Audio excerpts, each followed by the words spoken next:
it is my pleasure to introduce today's speaker. Kim Wasserman Nieto is the Executive Director of Little Village Environmental Justice Organization, where she has worked since 1998. Kim joined Little Village Environmental Justice Organization as an organizer and helped to organize community leaders to successfully build a new playground, to build community gardens, remodel a local school park, and force a local polluter to upgrade their facilities to meet current laws. In 2013, Mrs. Wasserman was the recipient of the Goldman Prize for North America. Please join me in welcoming Kim Wasserman Nieto.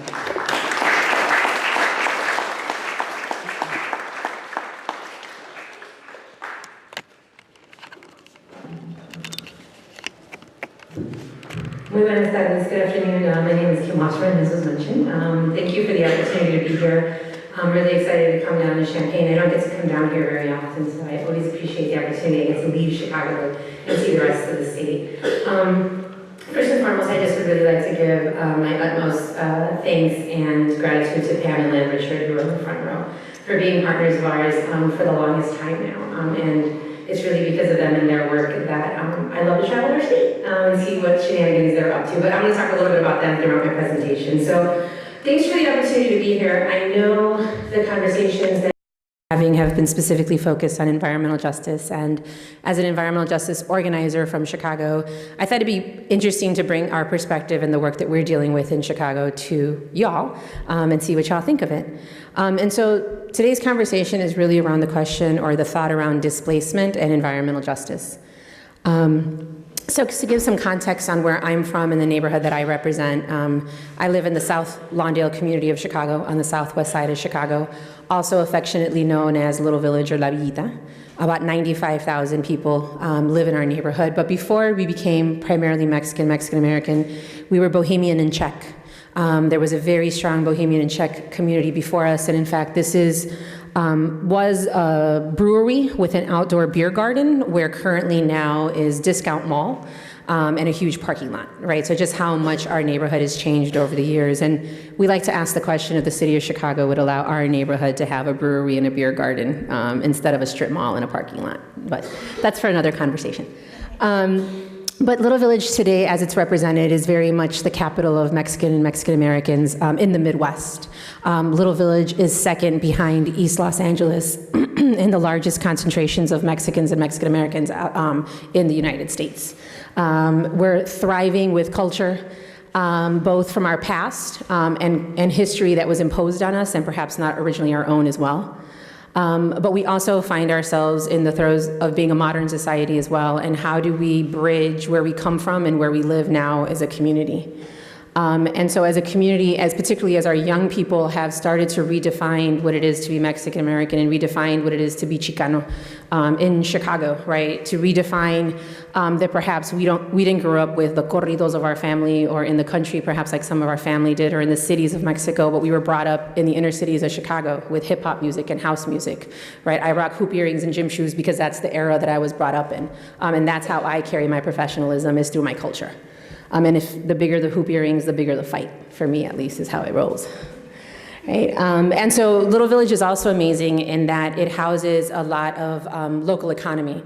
26th Street, which is our main thoroughway, is second behind Michigan Avenue in tax revenue, right? So we're right behind the Prada and the Gucci and the Levi's, but on our store, it's La Michoacana, La Chiquita, right? It's not big name stores, it's small mom and pop stores. And so as a community, we really try to understand and embrace our local economy and the things that we do well, which is startup business and small entrepreneurship, right? How do we cultivate those assets? And actually, how do we consider those things to be assets in our neighborhood? And as I mentioned, we're second behind Michigan Avenue. You know, we still wonder if that still stands, particularly in today's economy, but for the most part, it is proven that we are right behind Michigan Avenue. As I mentioned, these are some of the small mom and pop shops that we've cultivated. So El Milagro, for instance, for those of you who are familiar, is a tortilleria, a tortilla company in Little Village. It was one of the first and only commercial tortillerias that uses non-GMO corn, right? Because of our history with food and our history with the land and the earth, this family has made it their point to ensure that they only use non-GMO corn. Azúcar, Los Mangos were small businesses that were started by undocumented folks in our neighborhood that have now grown into multi-billion-dollar industries in our cities.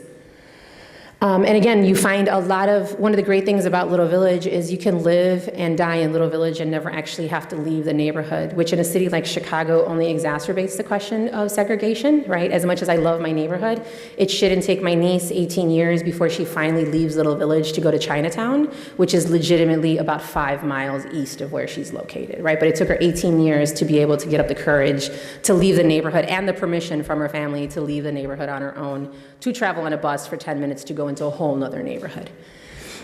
We have an amazing local economy, as I mentioned. We have a very strong cash economy as well. Cash travels very far in Little Village. You can buy breakfast, you can get tamales and a champurrado for $2.50, $3, right? You can get a cup of fruit for $3, and you can survive off of that for a while. And these street vendors aren't just in Little Village, they're all over the city. And so just to note, in Little Village alone, 60% of all street vendors in Chicago come from our neighborhood, right? So that means 60% of all the food vendors are coming from the Little Village community, going all over the city of Chicago. Right, and as I mentioned, part of this too that we struggle with as a community is how do we create a new identity, particularly during these times when, as people of color, as immigrants, right, our young people are on the front lines of not just environmental injustice, but on the front lines of war as well. And so for a lot of our community, it's really how do we handle as a community being able to put our bodies on the front line, yet we can't get citizenship status in this country, right? So we really struggle at the intersection of a lot of not just environmental justice questions, but social justice questions as well, and how do those interact with each other? And for us as an organization, where we come into the picture is really asking the questions of the environmental injustices that happen in Little Village. So as was mentioned, in our neighborhood, we have about anywhere between 108 to 90,000 people, all who live in a 5-mile area in radius. So you have a lot of people in a very small space. And in our backyard, we had one of the 2 dirtiest coal power plants in the nation. And so as a community, we had to come together and start to understand how is this affecting us and what can we do about it. And just to give you some highlights, Mexican and Mexican Americans actually have some of the lowest asthma rates in the nation. Puerto Rican families actually have some of the higher rates amongst, if you would consider kind of Latinos in this country. And one of the places where that statistic did not stand true was in Little Village and Pilsen, right? Nationally, we should have less asthma, and in these 2 neighborhoods, we had higher asthma than the national average. And people could not understand why, right? And when they started to understand that there was a coal power plant in their backyard, and they started to understand how it worked, and they started to understand that nobody in our neighborhood was actually employed there, that out of the 160 people who worked there, none of them came from our neighborhood, right? And they started to understand that they were still polluting as they had back in the day, and that it was very clear from the Harvard School of Public Health study that was released that even though 40 people a year were dying prematurely in our neighborhood, that wasn't reason enough to shut down this coal power plant, right? That we had to fight for 12 years to demand that those 40 people be respected and their lives be able to be had, right, by not having this coal power plant. And so for 12 years, we worked to not only raise consciousness in our neighborhood, but to raise consciousness around the city of Chicago, because we had not 1, but 2, and they were in the strongest Latino communities in Chicago. Right, and the message that would send is that as Latinos, our bodies and our lives didn't matter, because it was more important to have this coal power plant and have money, right? And these coal power plants, just so folks know, did not provide electricity to the city of Chicago or the state of Illinois. All the electricity that was created at these coal power plants was sold onto the open market. So it wasn't like these coal power plants were required for people in our city to have their lights on. Right, so we fought that fight, and that's where I got to meet the very lovely Lan and Pam and start a lifelong relationship with them. And we were successful, and in 2012, they shut down. And to this day, those coal power plants continue to stay closed, and we're very proud of that as a community. Some of the other work, thank you. Some of the other work that we were able to do as well around the same time was galvanize in our community to demand more public transit. So in a city like Chicago with so much rapid transit, it was amazing to us in our neighborhood that there was a 3-mile gap where there was no east to west bus service, right? So you either had to go to 26th Street or to Archer Avenue, which is 3 miles. And if you're a senior, if you're a mother, if you're a person with limited mobility, right, that means that you're walking anywhere from 3 miles at the minimum to 1/2 mile, to get to a bus stop. And in Chicago, where it's butt-ass cold 8 months out of the year, and I'm sure it is here too, right, that's not exactly a situation that we want for our folks. So we had to fight for 5 years to get a bus line in our neighborhood that would close that gap and give people access. And just to give you ideas, in Little Village, before this bus line, if you wanted to go from Little Village to the lake, right, which we're about 3,500 west, you're going about 35 to 40 blocks east to west, it would take you anywhere from an hour and a half to 2 hours to do that on public transit. I can fly from Midway Airport to LaGuardia in an hour and 45 minutes, right? There is no reason why it should take anybody in the city of Chicago an hour and 45 minutes, a train and 2 buses to get to the lakefront, right? Now with this bus, you can get to the lakefront in about half an hour to 45 minutes. That is huge, particularly for our young people, right, to be able to access open space. And so this is the bus line that our young people literally created. They surveyed local businesses, they surveyed potential ridership, they developed a concept paper for the Chicago Transit Authority, and we were credited by the lead planner at the Chicago Transit Authority with our proposal being one of the best research and written bus line proposals that they'd ever seen. And this was all high school and college students that we worked with, and gave them the tools that we knew that they needed and allowed them the ability to create a document that would speak to what we need in our neighborhood. And this is what they created. And so I'm pretty proud of that. We have a bus line in our neighborhood. And it's the only bus that I let cut in front of me when I'm driving down the street, let me be clear. Right? And so this is, for us as a neighborhood, super important. And so lastly, the third thing that we were able to win was we connected, so all of these things intersect with us, right? The need for clean air, the need for better public transit, and lastly, the need for open space. As I mentioned, we're a community of 95,000 people. There was only one park in our neighborhood for 95,000 people. One park. Half of our population is under the age of 25, right? And you only have 11 acres dedicated to open space. In our neighborhood, we house Cook County Jail, the largest metropolitan jail in the nation. There are 96 acres of land in Little Village dedicated to the incarceration of brown and black people, and there's 11 acres of land dedicated to open space in our neighborhood, right? So I think that truly speaks to the disproportionate use of land in our neighborhood. And so for 20 years, we advocated for a new park in Little Village. And for 20 years, we actually had to fight the Chicago Park District and make a case for why our neighborhood needed a park. The Park District hasn't built anything in our neighborhood in over 75 years, right? And so all those standing arguments alone should be reason to get a park. We still had to fight for a park, and it took us 20 years. And so this is a picture from 1994, when we first started our campaign for park space in Little Village, and it actually wasn't even started because of park space. It was started because we had a 23-acre parcel across the street from the jail that was incredibly toxic.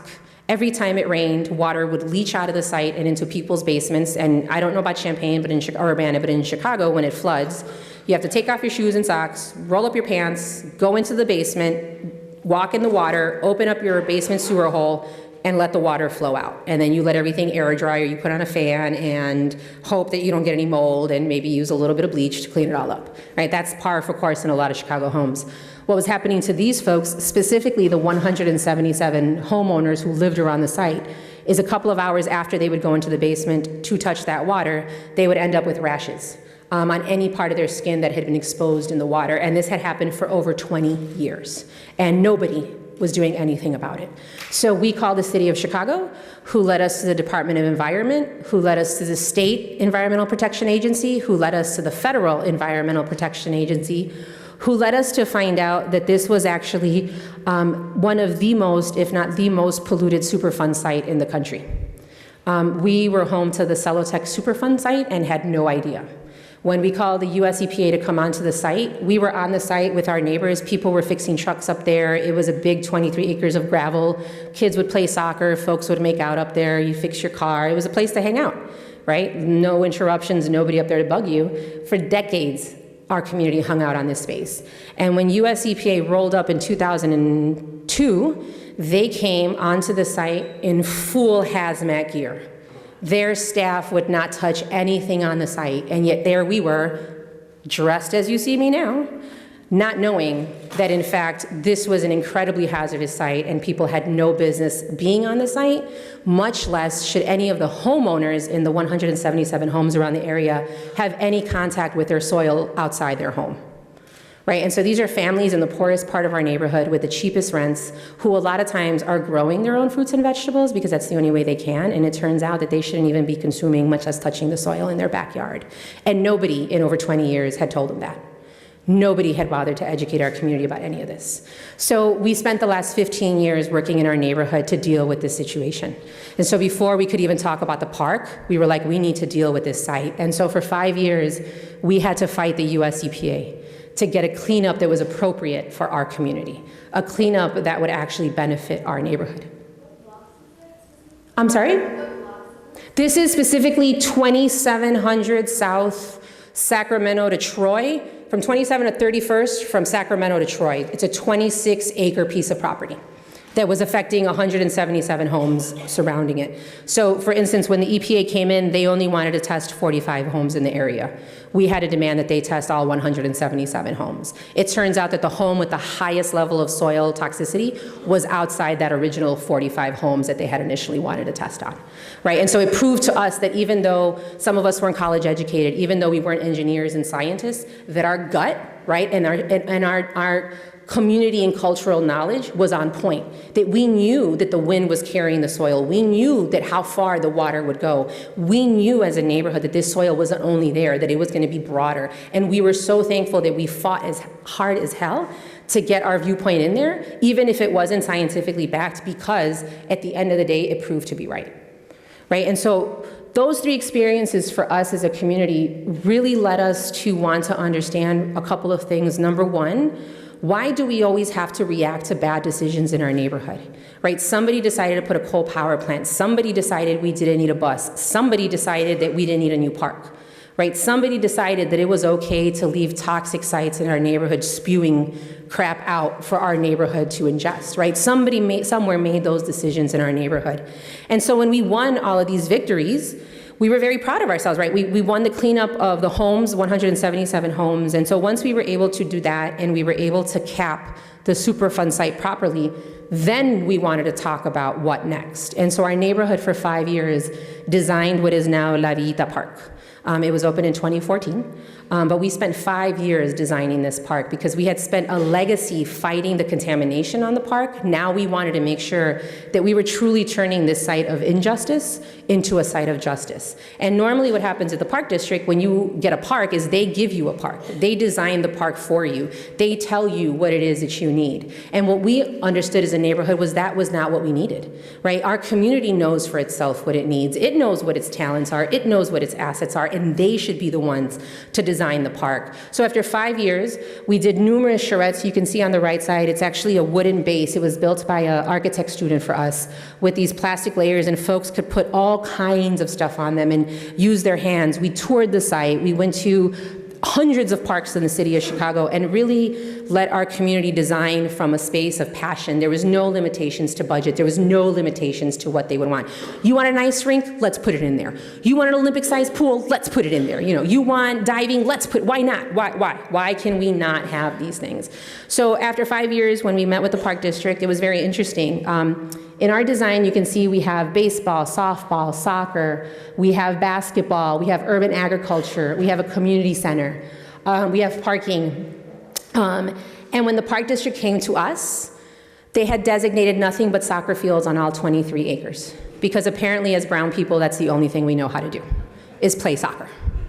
And so we spent the next year fighting them that we don't just need soccer fields, that we actually have state-winning championship volleyball teams and that they need a place to, we have championship-winning basketball teams. So we literally had to trot each one of these teams out to the Park District to testify why we needed more diverse services. And the kicker was when we finally had to trot out the state-winning basketball teams in our community. And they were like, no, you don't understand. Basketball courts attract drug dealers. They attract gangbangers. So we're trying to get rid of basketball courts in the city. And we were like, on what stereotype land of la la la after school special are you watching? Right? Because that is not what basketball courts are doing. And in fact, Cook County Jail, right across, as you see on the map, is right across the street from the park, has more basketball courts than our park does. What damn sense does that make? Right? You're better shot at playing basketball in jail than you have playing in the park?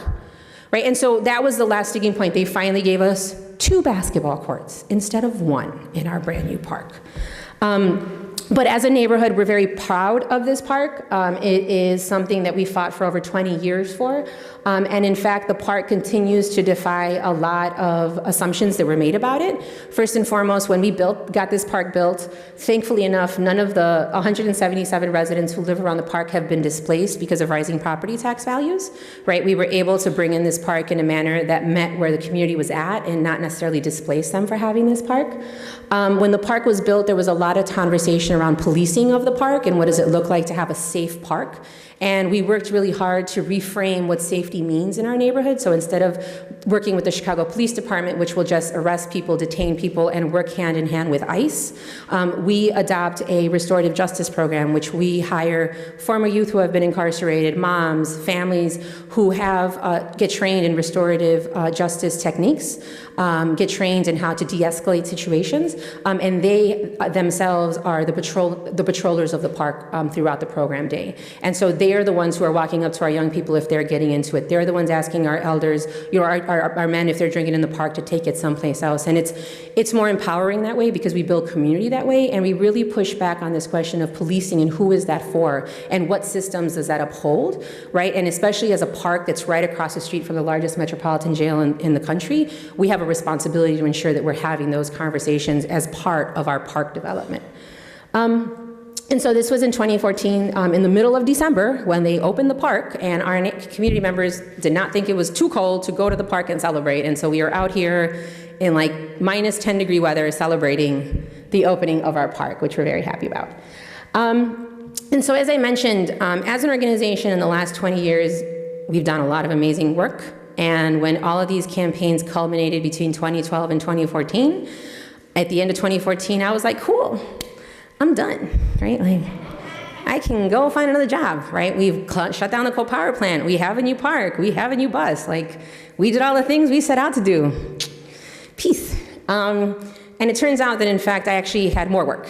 We had more work. So after all those victories, we really wanted to take the time as an organization and evaluate and reflect on what were the lessons we had learned, right? What are things that we noticed? How can we get better from these experiences? And so one of the amazing things that happened was a reporter by the name of Carrie Liderson wrote a really amazing book called Closing the Cloud Factory that really summarized, I think, really wonderfully how the campaign happened. And kind of through the time that her book was written, some other interesting things started to happen in our neighborhood, including the fact that the city of Chicago now all of a sudden wanted to do not one, not two, but 3 different land use strategies in our neighborhood, right? Whereas before, when we were like, hey, our air quality is bad, they would be like, oh, you don't like it? Move, right? When we'd say, hey, we don't have any parks, oh, tough shit, we don't have any money, right? When we would talk about land use from an environmental justice perspective, we would get poo-pooed. But now that we've won clean air, we've won better public transit, we've won more park space, now all of a sudden the city of Chicago wants to start paying attention to us, right? They want to figure out, just like many, many other communities have in the past, Katrina, Houston, Puerto Rico, right? How do you rebuild for a different society? How do you rebuild for the ideal society? How do you displace poor people and bring in home ownership? Right? How do you go from 60% renters, that is what we have right now in Little Village, to that 60% being potentially homeowners, right? How do you make the most of that property tax base in a neighborhood like Little Village by attracting, right, that middle class to upper class community? And so as a neighborhood, we really started to see in their plan, they're talking about housing, they're talking about retail, they're talking about the built environment, open space, and transition areas, but they're not talking about environmental justice. They're not talking about economic justice. They're not talking about affordable housing. They're not talking about gentrification and displacement, right? And in fact, when you look at our land use plan now, one of our staff members summed it up really well. It kind of looks like somebody took a model of our neighborhood and shines it up really nice and neat and put it on the display at the store with a big ass for sale sign right on the front of it. Our land use plan right now is pretty much developer, come on in, right? You want to build condos? This is the place. Whereas a land use plan that builds on our history and builds on our struggle would talk about social justice, would talk about affordable housing, would talk about environmental justice, would talk about how those 60% of food vendors in our neighborhood, do they have a place to work in the neighborhood, or how is that work? Like, how is it that we have that asset in our neighborhood, and how are we not using it? And so we started to push back as a neighborhood, and we really started to see that we needed to start to be more proactive than reactive, right? We reacted to the coal power plant. We reacted to not having a park, but now we have the luxury of being proactive. How do we get in on the front end of these conversations, right? And so this is a banner from our park campaign that talks about the fight doesn't finish, right? We got a park, well, now we need a field house. There are 5,000 children under the age of 5 that live within a quarter mile of that park, and those bathrooms are only open May through October. 5,000 children under the age of 5 who have to pee outside because those bathrooms are not open year-round. And we have no programming for any children under the age of 5 in that park, right? And so these are the types of things that we lift up as part of the fight continuing. The other interesting thing that's happening in our neighborhood is they also recognize in our community that because of where we're located, we're also ideal, not just for displacement, but we're also ideal for bringing in a shitload of trucking now, warehouse and logistics. So to give you a sense, we are located right north of I-55, the Stevenson Expressway, that will take you legit all the way to the port of Los Angeles if you're a truck driver. So just so you know, Chicago sees 30% of all US goods through its city boundaries. Not destined for Chicago, that's destined for the entire United States. 30% of all US goods come through Chicago either on truck or on train. And they're coming from ports like Long Beach, Los Angeles, New Orleans, trying to think, Galveston, New Jersey. Imagine ships going on the trucks coming into Chicago, and then those trucks are or trains are then being put onto trucks as well, right? So our neighborhood, while we shut down a coal power plant on one hand, now we're getting an influx of diesel trucks more. I mean, I think our young people did a study last year. There was about, I want to say 8.5 trucks a minute in our neighborhood. We are now up to almost 11 or 12 a minute in our neighborhood. And that's only with like 10% of the actual expansion having happened already in our neighborhood, right? And so here we are as a neighborhood trying to figure out like, how do we build a local economy? How do we build a just economy? And the city is just dropping bombs on us left and right? And so we're not only having to react, but also at the same time try to figure out how to be proactive in these conversations. And so this is an example. These are one of 2 new what we call diesel spots that they want to build in the neighborhood. The top one can hold over 100 diesel trucks at once, so you can come in, drop off your load, pick up another load, and take off. And the coal power plant is right across the street, and the highway's at the end of this picture. This is literally the next major artery over, Kedzie. Amazon has thought about moving into this, and our park is located right across the street. So we would basically have hundreds of thousands of diesel trucks right across the street from the brand new park that we just fought for, right? Because who doesn't want to go to a park that has tons of diesel trucks running around all over and just get a nice whiff of particulate matter in your lungs to help harden your arteries, right? And so as a neighborhood, we've started to push back because we recognize that these truck jobs are head of household jobs, right? These are good paying jobs in our community that our families live off of, but we're also recognizing that truck drivers are getting screwed left and right in the city of Chicago. And just so you know, if you're a truck driver for a diesel truck, you have a 50% higher chance of dying from a heart attack because of the air quality inside of your cabin. Just the air quality inside of your little cabin, you have a 50% higher chance of dying of a heart attack. What does that say for you as a head of a household, right? As the person driving the job, right? Is your company giving you the proper insurance, the proper safety net that you need? Because the reality is you are probably going to die faster than the average person because of your work environment, right? Are we taking those things into account when we're talking about these as jobs? And right now the reality is they're not. And so we're trying to figure out, how do we build with the drivers? How do we build with the unions? How do we start to talk about this as a movement and not just about an issue that we have with diesel trucks? We recognize those are good trucks. We want electric vehicles, not diesel, right? We want battery storage. We want filtration systems. We want to make sure that our folks have a living chance if they're going to have these jobs, right? And what does that look like? And so as a neighborhood, we bring our opinion and our voice to our alderman's office. We definitely recognize that they work for us, that we don't work for them, right? And how do we start to push on them to have these conversations? Because a lot of times what happens in our neighborhoods is the city comes and says, oh, look, I'm giving you 60 low-paying, shitty jobs, but take it. because that's the best you can get. And most of our neighborhoods are used to that poverty pimping, right? They're used to being, oh my God, thank you so much. And what we're saying is, no, we deserve better. Why can't we be treated with dignity and respect? Why can't we have dignified jobs, regardless of our documentation status, regardless of our language status, right? Why can't we have good paying jobs? And in fact, in our neighborhood, there is a company, so some of the things that we're doing is we're doing our own air monitoring, because we want to show the city that it's not, again, it's not just us and our gut feeling, that we actually know what we're talking about. So this summer, we did our first round of real-time particulate matter air sampling around the intersections where there's a lot of diesel trucks, and our young people right now are all breaking down that data and getting ready to prepare it to the community and let them know what is currently in the air that we breathe. They've done truck counting, bike counting, pedestrian counting, right? They are getting their research down to be able to present to the community what are the facts about diesel in our neighborhood now. So as a community, we recognize that this is part of the city's agenda, right? They say we need growth, we need income, trucking is where it's at, and what we're seeing as a neighborhood is no.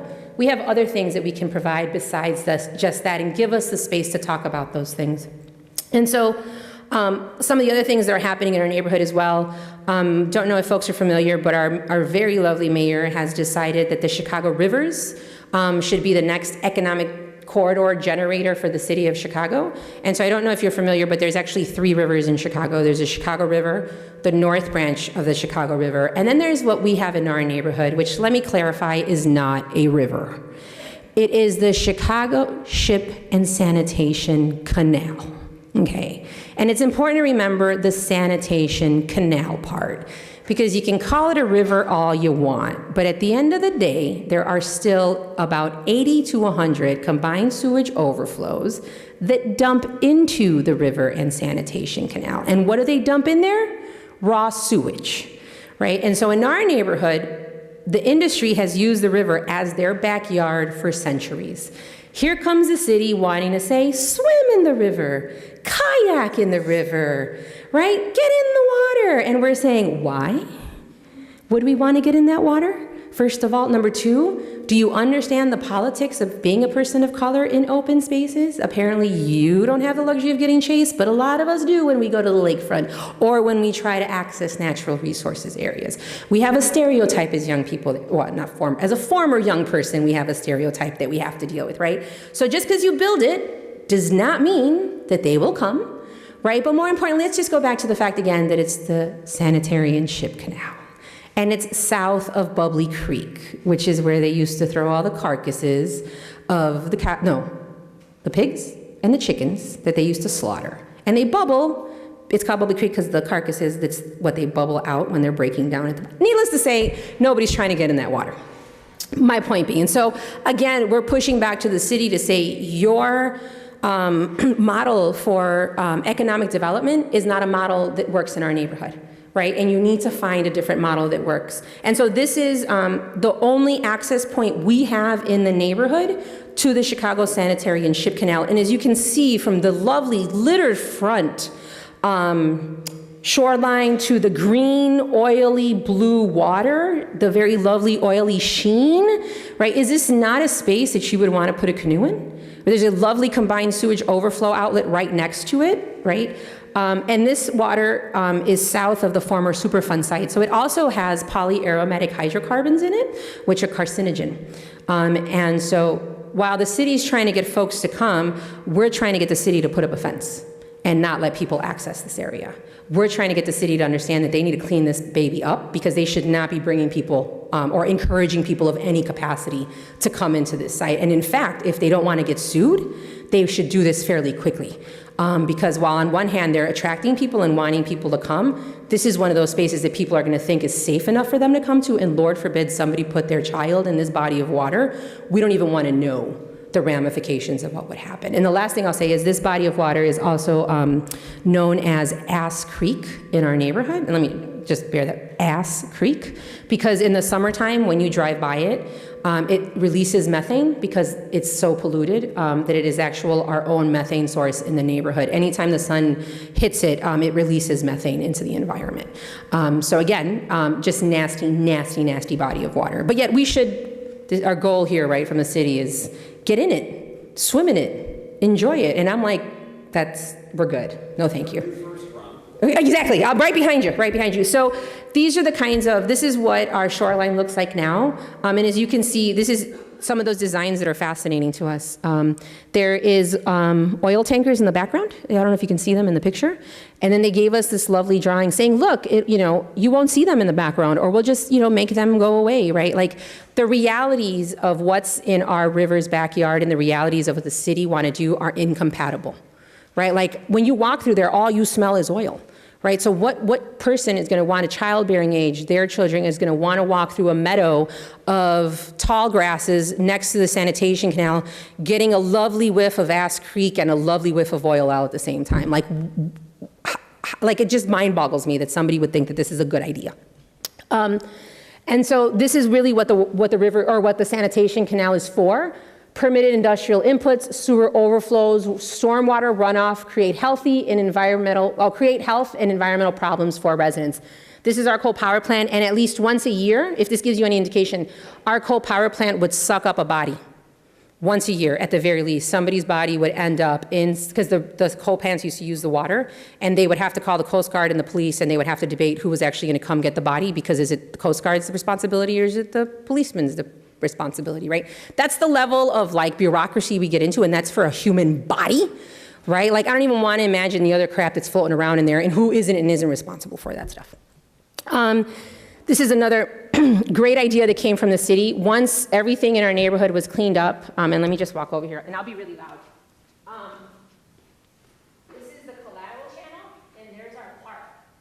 And ignoring all the science that we told them, ignoring everything we said that people should not be in this water, they should not touch the soil, the city still created renderings, as you can see, that attract people to this space and is selling them on a notion that they can clean this up and that it can become a full circle 5K route in our neighborhood. Now here's the fascinating part. Not a single person in our neighborhood has asked for a place to run a 5K. Okay, let's just be clear. Number two, the idea behind this came from two guys who were on the Great Rivers Commission with me. And they both come from Pilsen, the neighborhood next door to us. And in Pilsen and in Chinatown, they have lots of 5Ks on the weekend. And these two guys are annoyed because they can't park on the weekend. So they want to figure out how to get the 5Ks out of Pilsen and Little Village. So they were on Pilsen and Chinatown. So they were like, let's put them in Little Village. And so they legit made a running track with the whole purpose just of getting the runs out of their neighborhood into our neighborhood. Now here's the best part.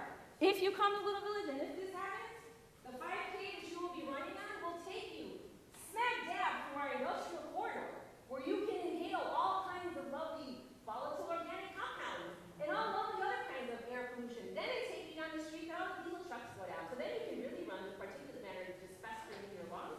Then you can come out the collateral channel and breathe in methane, right? We were like, do you all not think about any of these things when you design this stuff? And the answer was no. We don't think about these things, right? We're just gonna build it. And it just amazes me as an organizer, as a community resident. I didn't go to school for planning, but damn, it just seems like common sense.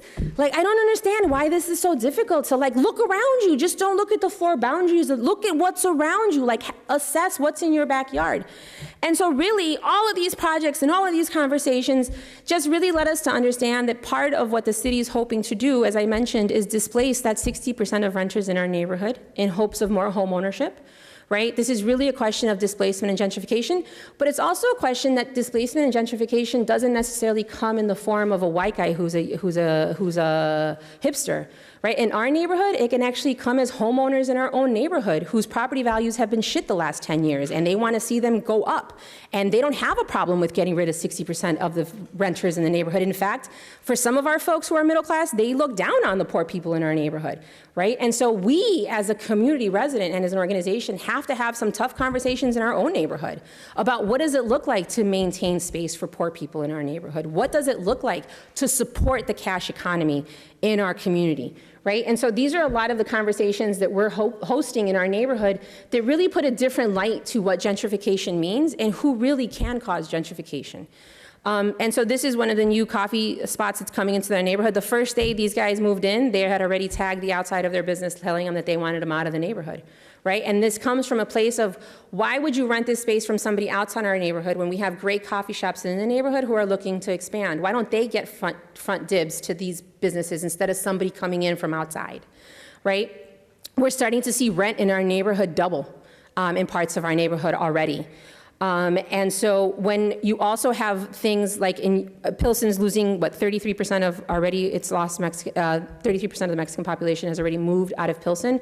Folks are already starting to come to Little Village, right? One of our saving graces is that we actually have the jail. Like, let me be crystal clear, people don't want to live next to a jail, right? Like, it's the reality for our neighborhood, and we'll take it because it's where we're at, and we deal with it every day. But what's been interesting is, as a city thinks about who they want to come in, they're also forgetting that there's things in our neighborhood that people don't want to live by, and a jail is one of them, right? They don't want to have to live with that reality for their world, and that's a luxury for them. It's not for us, right? And this is, again, a sense of the industrial corridor, the largest footprint in our neighborhood, and they take up most of the land in our neighborhood.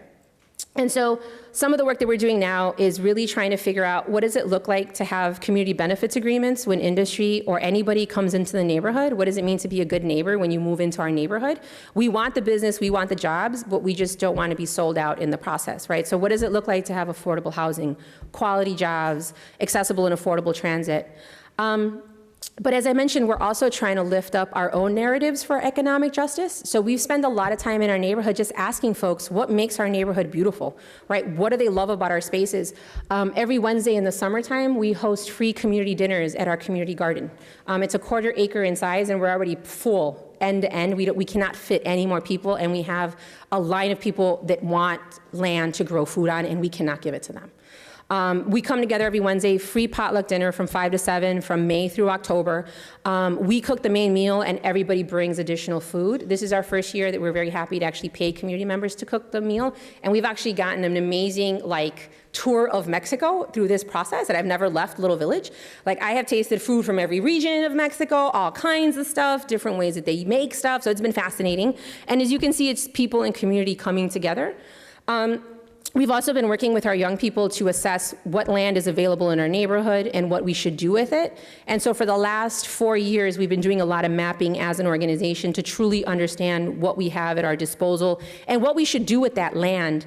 And really, again, what I talked about, it's interesting because it's not just the question of empowering community, it's also helping community kind of figure out its space when you have a history and a culture that you have to bring with you, but then you're also in a new space like America, or you were born in this country as well. And so how do you merge those two cultures? You know, I'm very proud of the fact that I come from Little Village, and I honor that through and through as an individual. You know, I am straight out of Little Village, and I go back to my community every day to try to make it a better place.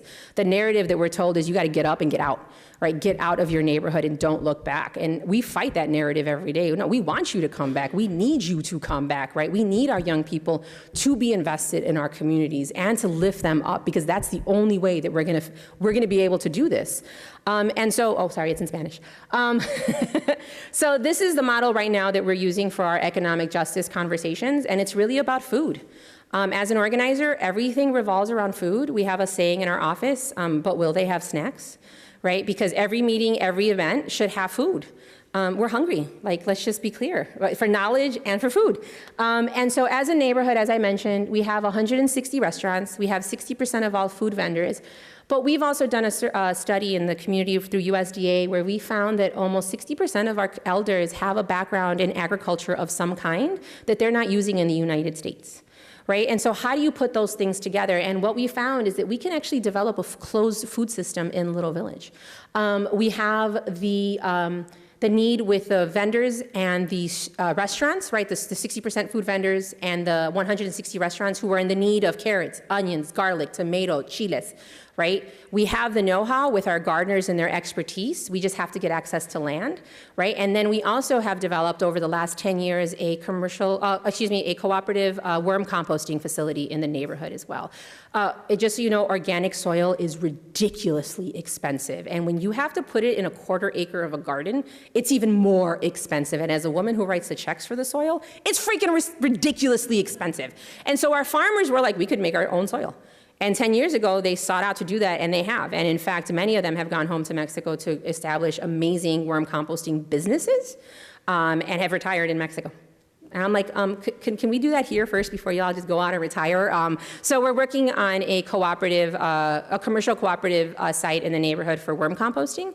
And in fact, what's really fascinating is the site that we've identified is a little bit toxic, but we actually have the knowledge within our community that a woman in our neighborhood is a world-renowned phytoremediologist, which means she uses plants to clean soil. So she's actually helping us develop a training program where we will use plants to clean the soil as a training program first and foremost, get the soil cleaned, and then start to use it as a worm composting facility. So one of the interesting things about work like this is folks are like, we'll just pay to have the dirty soil removed and put in clean soil, right? Well, one, I don't have that kind of budget. I run a non-for-profit with 11 staff. Like, let me be crystal clear. We do not have that kind of cash. And we take all donations of all kinds. Two, that's a very violent process. That's not how we view healing the earth, right? As we talk of community, as we talk about our relationship with Mother Earth, we're really trying to figure out how do we heal some of these toxic issues in manners that's not so violent, right? Like coming in with big shovelers, ripping out pieces of dirt, right? How do we start to understand and have more respect for our planet and for the intricacies that it has to heal itself, right? And how do we start to hold space both culturally, but as a community and also scientifically for those spaces to be lifted up, right? A lot of people talk about citizen science. We talk about community science, right? How do we empower our folks to feel like their voice and their education and they have a space? And for me, you know, the fruit is in the pudding. When I go to my community garden, this is what we have, right? Like, this is the amazing cultivation that our people have. As I mentioned, 60% of the street vendors come from our neighborhood. We don't have a single commercial kitchen in our neighborhood. In the city of Chicago, to be a street vendor and get your license, you have to access a commercial kitchen. If there are no commercial kitchens, how on God's green earth are people supposed to get their permit, right? And so when these processes are set up to make us fail, right, then we have a responsibility to fill those gaps. And so some of the work that we're doing is looking at the brownfields in our neighborhood or contaminated spaces and figuring out, can we use these spaces for commercial kitchens, right? Can we use these spaces for people to start to create and sell their own food products? Everything from food itself, and these are all the different things that folks in our neighborhood can make. I mean, you name it, they can make it. You name it, they can jar it. You name it, they can make it into a salsa. I mean, like, you name it, they can make it into some kind of medicinal herb and some weed that you need to use to get rid of a rash that you didn't think you could get rid of. Like, these people know their shit when it comes to the earth and how to make magic with it. And I am in awe as a woman who has no green thumb whatsoever. Like, I don't grow jack shit in my house. Like, I am in awe of the amazingness that comes out of our garden. So these are young people doing the worm composting and is very excited about the worm composting, as you can see, right? And again, as a neighborhood, we recognize that these are all ways that make us more sustainable, more resilient, and more importantly, more resistant as a community. Because at the end of the day, the safest place for us is in our neighborhood, particularly under these political times. And so how do we ensure that our neighborhood is safe enough for us? And in a city like Chicago with constant flooding, these are the realities of what we have to deal with. And we look to these problems as the solutions. So when the city comes in and says, we want to do green infrastructure, we say, wait a minute. Who's going to do it? Who's going to get trained? Who's going to maintain it? Who's going to build it, right? We have all of those questions because we want to make sure we're getting in on those projects, and so that it's not a reason, again, to displace us as a community. We're working with other communities. We're supporting the Southeast side in their ban against pet coke and now manganese piles. So now they not only have pet coke piles, now they got manganese piles down there they got to deal with, right? And as another environmental justice community, the city's looking at their industrial corridor and saying, how much more shit can I put in here before you all, you know, say something or do something, right? So how are we collectively in the city of Chicago coming together to fight? In Pilsen, they try to put a metal shredder right across the street from a high school that is not only a high school, but also a full-day daycare and a full-time clinic as well, right? Because these are the spaces that they don't care about, right? Why not put a metal shredder next door to daycare? Who cares? What's the big deal? They'll be fine. They're resilient. They'll figure it out, right? And the other part of our work as well is really trying to center these conversations, particularly around women of color, on the front line of climate change, right? So what a lot of people fail to understand or recognize is that particularly women of color in the global South, are at the front line of climate change, right? When we talk about where disasters happen first and foremost, it's in the poorest countries and the countries that have least given to the situation that we're in. And what we're finding in communities like ours is that it's really women who are leading the fight. It's women who are having to make all the healthcare decisions, women who are figuring out where these families are going to go, eat, sleep, right? Women who carry the health and the elderly burden, right? And so as a community, as a woman myself from my neighborhood, we really try to figure out how do we lift up the voices of the women, the trans women, right, particularly African-American women in our communities as well, and have them be at the center of all of our conversations and really be thoughtful about the work that we do moving forward. And the reality is I'm fortunate to be an organizer in the United States. If I was in any other country, I'd probably be dead by now, right? And so I think that's very much the reality and the privilege that I bring into this space, even as a woman of color. And so lastly, what I'll say is that we really encompass the fact that there can be no environmental justice without social justice, that there is a true intersection, and we know that that's hard for folks, and those are difficult conversations to have, but they need to be had, and they need to be understood if we truly are going to deal with the situation that we're in. And last thing I'll add is that as I mentioned, I know I mentioned the jail a lot and the work that we do, but even more importantly now, Illinois just passed the Future Energy Jobs Act, right, in which we're fighting for solar jobs, we're fighting for energy efficiency jobs, we're fighting for workforce development jobs. This was the first piece of policy in Illinois that not only held up environmental justice communities, but also held up that the first in line for those jobs should be former youth who've been offenders or in the system and or children coming out of the foster care system. That is a first for us as a social justice movement in Illinois, and I am really excited to see where we can go from here and how we can continue to lift up those segments of the population that continue to get left by the wayside and are seen as acceptable collateral as part of our policy processes in Illinois and in this country. So this is the PARK campaign that I mentioned before, and this is some of the work that we do to bring intersectionality from other movements and other spaces in the Global South to our neighborhood. And so, yeah, I think I'll stop there and see if folks have any questions.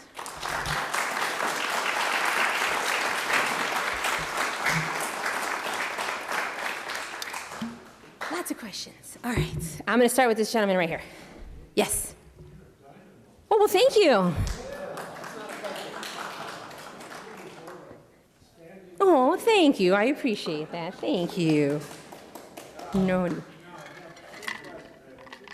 Mm-hmm. I'm sure you know the term gentrification. Mm-hmm. Do you feel violated with that concept? I don't necessarily feel violated. I recognize that it's a problematic system, and it's a method in which people view growth, financial growth, and sustainability perhaps, but I view it as a problem. I view it as a symptom of some of the root causes that we have in this country, particularly if you look at capitalism, and that's a whole nother conversation, right? We really try to look at root causes and try to understand where these market forces come from and like why this is seen as growth for some people.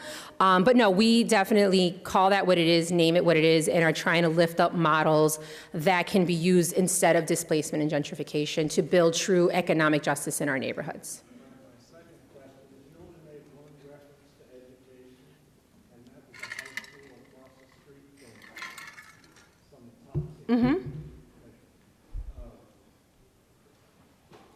Talk a little bit about the public schools versus charter schools coming into the... Absolutely. So I am a product of Chicago Public Schools, born and raised my whole life. I'm a product of every Chicago common system that there is, libraries, transit, the whole nine yards. So I believe in the public good. I believe in the commons. I believe that these structures are there to have a thriving society, and that they are a right and not a privilege. And so I fight very hard just in my own work ethic to ensure that our civic responsibilities and our civic duties remain intact as an individual. And so for me, our public education is at the heart of that. I don't believe that charter schools are a solution. We see firsthand in our organization, in our community, even though our alderman doesn't allow them in our neighborhood, we still see the effects from teachers who want to live in our neighborhood to learn how to blend in, right, to just very problematic thinking around teachers being inserted in our neighborhoods to understand the culture better when they're not even coming from our neighborhood, right? So I think there's some serious conversations to be had around public education, charter education, and where the balance is. We don't necessarily dive into the silo of education and education justice per se. What we try to do is we lift up environmental justice and really try to show our teachers and our young people that they don't have to look across the world for examples. They can find them in their backyard of both environmental racism and environmental justice, right? That their backyard is a huge classroom for them to tap into to understand a lot of issues that they're reading about in their book. And so part of the work that we are currently doing, I'm actually here with my education organizer, is we are talking here and back about how we want to grow our education program, because we recognize that there is a very much an intersection between education, violence, and environmental justice in our neighborhood. We had the first militarized middle school in the nation was in our neighborhood. Right, and we had how do we talk about ROTC in our schools? There's a Farragut Career Academy. Unless you're an ROTC student, you don't get access to the new gym or the new library, right? And so just very problematic systemic issues that we deal with. And then the question of policing, right? Just in general, the question of policing and the intersection with immigration. So we've been working on a violence and environmental justice position paper that we're going to be releasing in a couple of weeks to start to bridge some of those intersections. But we're trying to be very thoughtful of how do we grow the work that we do, because the work that we do is very intergenerational. Like, I'm very proud of the fact that we've brought up hundreds of amazing youth leaders over the years, and I want to figure out how do we continue to grow that and continue to reach across other silos through our movement building, but we're barely scratching the surface of that, to be quite honest with you. I wish I had like 3 more of me that I could take on the whole world, but I can't. I got 1. I'm sorry, you, and then I can go to you. You mentioned community benefit agreements. Yes, sir. Did you actually negotiate some of those? Yep. When these came in? We have some. The only problem is they're not legally binding, and that really becomes part of the problem is when they're not legally binding. Is the city an impediment? Yes, the city doesn't want them to be legally binding, and so they're just more like guidance, right? And so what we're trying to figure out is how do we then now change the permitting process. We're in zoning, we're in code, we're in city code trying to change the actual wording, because after fighting for CBA agreements for so long, they can only get you so far. And we now need actual systemic change in order to achieve true environmental justice in our communities. Please.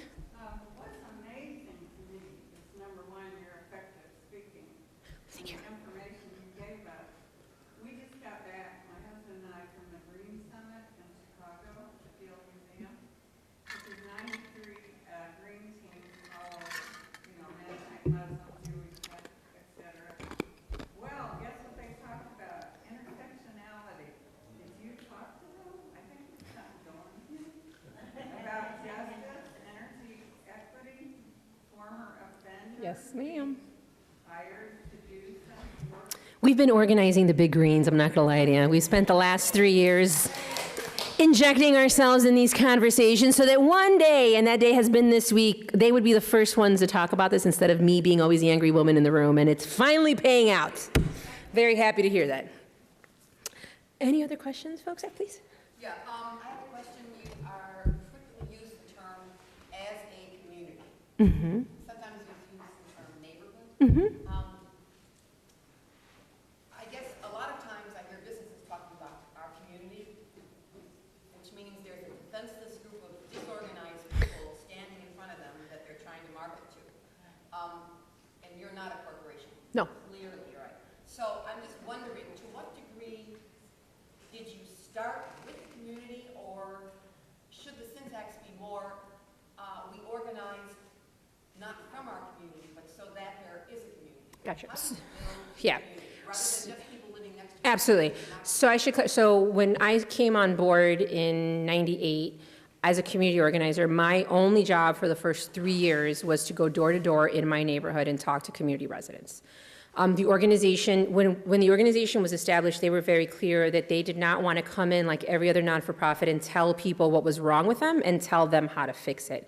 Our responsibility, because of our theory of change, because of the principles that we uphold and practice, was we needed the community to tell us what their issues were. So the first 3 years of my job were spent going door to door with my baby, knocking on people's door, asking them, like the question, what do you love about Little Village? Why do you live here? What do you like about it? What don't you like about it? What would you change? What would you fix? And after those 3 years, the 3 organizers had to get together and list out every single thing that we had heard. We then presented that back to the community in a town hall. They then had a vote out of like 800 different things that they talked about, what were like the 4 things that we would do as an organization, and they tasked us with dealing with air quality issues, better public transit, access to more parks, and the rats issue. Those were the 4 original campaigns that we coalesced around. And so from there, then my work first was on the parks campaign, and then I moved over to the coal power plant campaign. And that's been our history since. And when we won those things, that's why we then took, again, a moment to reflect and evaluate, check back in with the community. We were hearing now this question of gentrification and displacement. Now we had to come back again with a new strategy on how we were gonna.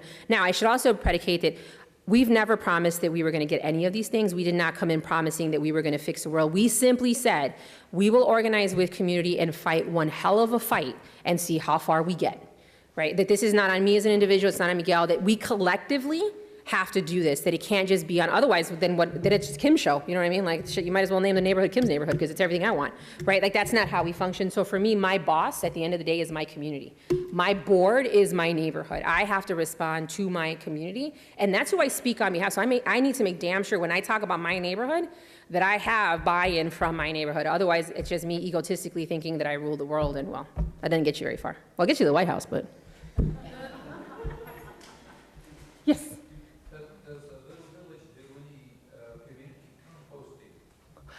We do worm composting. We can't technically collect garbage from residents yet and bring it to the garden. That's technically illegal in Chicago still. So we're working on that, but we do it anyway. So yeah, we do. We just don't do it, sorry. We do not collect garbage and bring it to the garden. Let me clarify, I'm sorry, because this is being recorded. We do not. At some point we would like to. Yes? Sure. So when we first started as an organization, they started off because there was a grammar school in our neighborhood that the roof was being retarred and the windows were being replaced with no consideration for health and environmental regulations. So the roof was retarred, all the kids were in summer school, and we don't have central air conditioning, so all the windows were open. So the kids, particularly on the 3rd floor, either passed out or had asthma attacks because of the smell of the tar penetrating their classrooms. And then further along that summer, they replaced all the windows but didn't take any consideration for lead and asbestos. So they just wiped things down with pine sol and called it a day. So because so many folks in our neighborhood do construction and know the law, they organized against the principal and said, you cannot do this with our kids in school. Like, you are putting their health in jeopardy. So they coalesced around that, were successful, and once they won that, other community members started to come with them with other environmental issues that they then started to work on. So organizationally, they coalesced as a group of parents dealing with environmental issues in the school. When they pissed off the principal enough, the principal threw them out, and they ended up at the Little Village Boys and Girls Club, which is where I worked. And they had an office down the hall for me, but it was a bunch of parents who just had an office working on environmental issues. And it was actually interesting because a woman from US EPA Region 5, Margaret Millard, came to their office and was like, do you guys know that what you do is environmental justice? Did you like, and we were like, no. Well, people were like, no, they had no clue. We didn't know that there was principals. We didn't know that there was other communities doing this stuff. And so we call her our godmother because she really opened up our eyes as a community to what else was out there. She helped us figure out how to become a nonprofit organization. She helped us figure out how to get funding. And so she kind of was our guardian angel, if you will, through the process. And so the organization was built by community folks. There's still community members on the board. I was hired on by the first coordinator for the organization. I was brought on board as an organizer, and I moved my way up from organizer to project coordinator to executive director. And so I'm organically educated. Everything I've learned on the job. I dropped out of college at 21 when I had my first kid, and I've never gone back. But I was given a honorary doctorate from Vermont School of Law and a Methodist church as well for writing letters, a PhD in writing letters. So I like to think I have 2 degrees, even though I didn't really work for them. Any other questions that folks have? All right. Well, thank you very much for the opportunity to come out.